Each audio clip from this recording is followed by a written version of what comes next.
प्यारे बच्चों, नैतिक शिक्षा की इस कक्षा में आप सबका स्वागत है।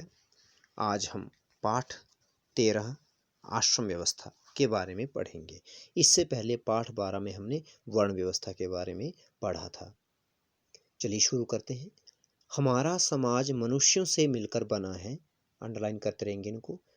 अगर हम समाज को उन्नत एवं सुव्यवस्थित देखना चाहते हैं तो इसे बनाने वाले मनुष्यों का जीवन भी उन्नत एवं सुव्यवस्थित होना चाहिए।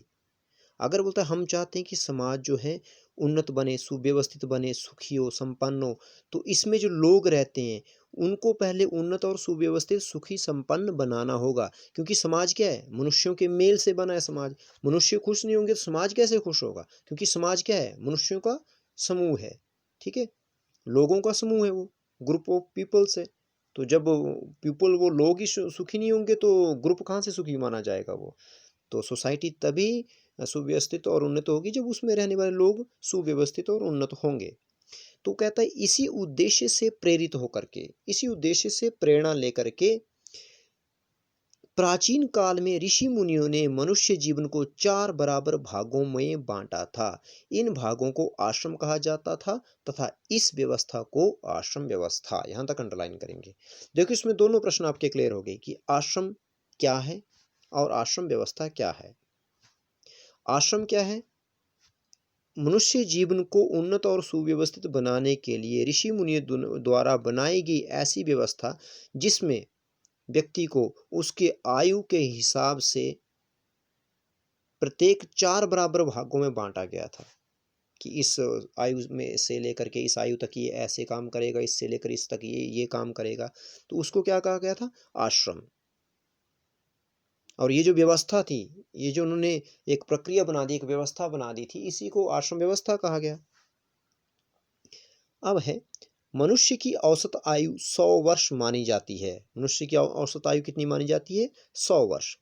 इसी आधार पर मनुष्य जीवन को 25-25 वर्ष के 4 बराबर भागों में बांट दिया गया। जीवन के प्रथम भाग को ब्रह्मचर्य आश्रम का नाम दे दिया गया। अंडरलाइन करेंगे, जीवन का प्रथम भाग क्या है? ब्रह्मचर्य आश्रम। इसकी आयु अंडरलाइन करें 25 वर्ष की आयु तक, अर्थात जन्म से लेकर के 25 वर्ष तक। और जीवन के द्वितीय भाग को गृहस्थ आश्रम, जिसकी आयु है 25 से 50 वर्ष की आयु तक। और तृतीय भाग को वानप्रस्थ आश्रम, 50 वर्ष से लेकर के 75 वर्ष की आयु तक। तथा चतुर्थ अर्थात अंतिम भाग को संन्यास आश्रम, जो कि 75 वर्ष से लेकर के मृत्यु पर्यंत तक, जब तक मृत्यु ना हो, का नाम दिया गया। इनको अंडरलाइन करेंगे और इनकी आयु को भी नोट करेंगे। किन आश्रमों के में व्यक्ति को किन किन आयु वर्ग में रखा गया था। प्रत्येक आश्रम में सुविधानुसार आयु को थोड़ा बहुत घटाया बढ़ाया जा सकता है। विभिन्न आश्रमों में मनुष्य से अलग अलग तरह के कर्तव्य पालन की अपेक्षा की जाती है। ये सबसे अच्छी लाइन और सब चीज़ों का निचोड़ लिखा है कि जितने भी आश्रम है ना, विभिन्न आश्रम 4 प्रकार के, उनमें मनुष्य से अलग अलग तरह के कर्तव्य पालन की उम्मीद की जाती है। पहला है ब्रह्मचर्य आश्रम। जन्म से 25 वर्ष तक की आयु को ब्रह्मचर्य की अवस्था माना जाता है। यह आश्रम अर्थात जीवन का यह समय ज्ञान प्राप्ति और जीवन की तैयारी के लिए है। बचपन में मनुष्य के प्रथम गुरु उसके माता पिता हैं। अंडरलाइन करेंगे। बच्चा अपने माता पिता से कई तरह का ज्ञान प्राप्त करता है। 8-10 वर्ष की आयु में बच्चे को शिक्षा के लिए गुरुकुल भेजा जाता था। बच्चे युवा अवस्था तक गुरु के पास रहकर विद्या अध्ययन करते थे, अर्थात पढ़ते थे। आज के समय में इस व्यवस्था में थोड़ा सा कहता है अंतर देखने को मिलता है या अंतर आ गया है। जिस समय में बच्चा स्कूल और कॉलेज में विद्या प्राप्त करता है, जीवन के उस भाग को ब्रह्मचर्य आश्रम का नाम दे सकते हैं। अर्थात जो हमारा स्टडी टाइम होता है, जब हम स्कूल कॉलेज में लेकर के पढ़ते हैं, उसी को ही ब्रह्मचर्य आश्रम माना जाता है। आगे अंडरलाइन करेंगे आप यहाँ से। ब्रह्मचर्य आश्रम जीवन रूपी भवन की नींव के समान है। मान लो अगर हम अपने पूरे जीवन, पूरी लाइफ को हम एक भवन की तरह, एक बिल्डिंग की तरह माने, तो ब्रह्मचर्य आश्रम क्या है? उसकी नींव है। देखो नींव कच्ची होगी बच्चा तो क्या होगा? बिल्डिंग जल्दी गिर जाएगी। और नींव पक्की होगी ना बेटे, तो आप जितनी मर्जी ऊंची इमारत बना लो, उसको कोई फर्क नहीं पड़ने वाला। तो इसलिए ब्रह्मचर्य आश्रम को इतनी महत्ता यहाँ पर दी हुई है। इस काल में विद्यार्थी जो भी सीखता है वह जीवन भर उसके काम आता है। इसलिए यह आश्रम बहुत ही महत्वपूर्ण है। ऋषि मुनियों के अनुसार विद्यार्थी का जीवन बहुत ही सादा, संयमी एवं अनुशासित होना चाहिए। प्रश्न भी पूछा जाता है कि ऋषि मुनियों के अनुसार विद्यार्थी का जीवन कैसा होना चाहिए। इस काल में विद्यार्थी को विद्या प्राप्त करने के लिए कठोर परिश्रम करना चाहिए। उनको यह याद रखना चाहिए कि यह समय सैर सपाटे, दोस्तों के चक्कर में और रंग रेलियों में खो दिया तो तैयारी का समय दोबारा नहीं मिलेगा। यह समय गया तो गया। एक बात यहाँ तक ही करना आपने, गया तो गया।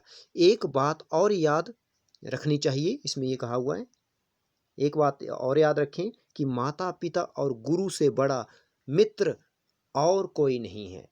परीक्षा में पूछा भी जाता है कई बार कि विद्यार्थी का सबसे बड़ा मित्र कौन है, गुरु, माता पिता या पुस्तक। तो वहाँ पे पुस्तक नहीं है, क्या है, माता पिता और गुरु, ये उसके सबसे बड़े मित्र हैं। गृहस्थ आश्रम है दूसरा।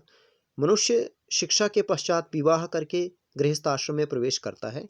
विवाह की न्यूनतम माने सबसे कम, अगर कम देखी जाए, सबसे कम से कम आयु देखी जाए तो ऋषि मुनि के अनुसार लड़कों के लिए 25 वर्ष तथा लड़कियों के लिए 16 वर्ष है।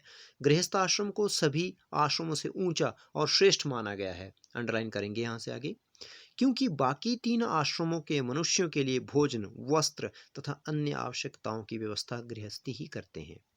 गृहस्थी अपनी संतान का पालन पोषण तो करते ही हैं, वे देश, धर्म और समाज की सेवा भी करते हैं। देश की रक्षा, सब वस्तुओं का उत्पादन, वितरण आदि, न्याय और शासन व्यवस्था, समाज के सुख समृद्धि की व्यवस्था सब गृहस्थी ही तो करते हैं। वो क्या करते हैं, अपने परिवार का पालन पोषण भी करते हैं, साथ साथ देश, धर्म और समाज के लिए भी काम करते हैं। इसलिए सबसे श्रेष्ठ माना गया है कौन सा आश्रम, गृहस्थाश्रम। अगला है हमारे पास वानप्रस्थ आश्रम। इस आश्रम में रहने का समय 50 वर्ष से लेकर के 75 वर्ष तक की आयु का है। अंडरलाइन करना है, पहले भी आप वैसे कर चुके हैं। परंतु वर्तमान युग के नियमों के अनुसार व्यक्ति को सेवानिवृत्त अर्थात तो जब वो रिटायर हो जाता है, ठीक है, रिटायर होकर इस आश्रम में प्रवेश करना चाहिए। प्राचीन काल में वानप्रस्थी लोग वानप्रस्थ आश्रम में या वन में जाकर रहते थे, परंतु आजकल यह संभव नहीं है वनों में रहना। अतः इस आश्रम के कर्तव्यों का पालन घर में रहकर भी किया जा सकता है। यह आवश्यक है कि रिटायर्ड लोग परिवार की जिम्मेदारी अगली पीढ़ी को सौंप दें। क्यों स्वयं बोझ उठाएं और झगड़ों का कारण बने। वानप्रस्थियों को, आगे अंडरलाइन करेंगे इसको, वानप्रस्थियों को धार्मिक पुस्तकों का अध्ययन करते रहना चाहिए तथा विद्या धन को दूसरों में बांटना चाहिए, अर्थात विद्यार्थियों को पढ़ाना चाहिए, यज्ञों आदि करके प्रभु की उपासना करनी चाहिए तथा योगाभ्यास करना चाहिए। ये वानप्रस्थियों का कर्तव्य है। अगला है हमारे पास संन्यास आश्रम, चौथा और अंतिम आश्रम। इस आश्रम का समय 75 वर्ष की आयु से माना जाता है, शुरुआत इसकी मानी जाती है। परंतु हर मनुष्य को सन्यासी बनने का अधिकार नहीं है। संन्यास आश्रम में केवल उसी व्यक्ति को प्रवेश करना चाहिए जिसका मन सचमुच सन्यासी हो जाए या जिसका मन सन्यासी हो गया हो। सन्यासी के मन में छल, कपट, द्वेष, क्रोध, लालच या अन्य किसी भी प्रकार की बुरी भावना है तो उसका सन्यास बेकार है, झूठा है, ढोंग है। भगवा वस्त्र धारण करने से कोई सन्यासी नहीं बन जाता। सन्यासी केवल उसी को ही या उसे ही मानना चाहिए जो पूर्ण विद्वान, धार्मिक, परोपकारी और विरक्त हो। विरक्त मने विगता रागः यस्य सः, अर्थात विरक्त अर्थात सांसारिक मोह माया से जिसका मन हट गया हो, जिसमें विरक्ति आ गई हो, जिसने सब कुछ त्याग दिया हो, सांसारिक मोह माया को छोड़ दिया हो।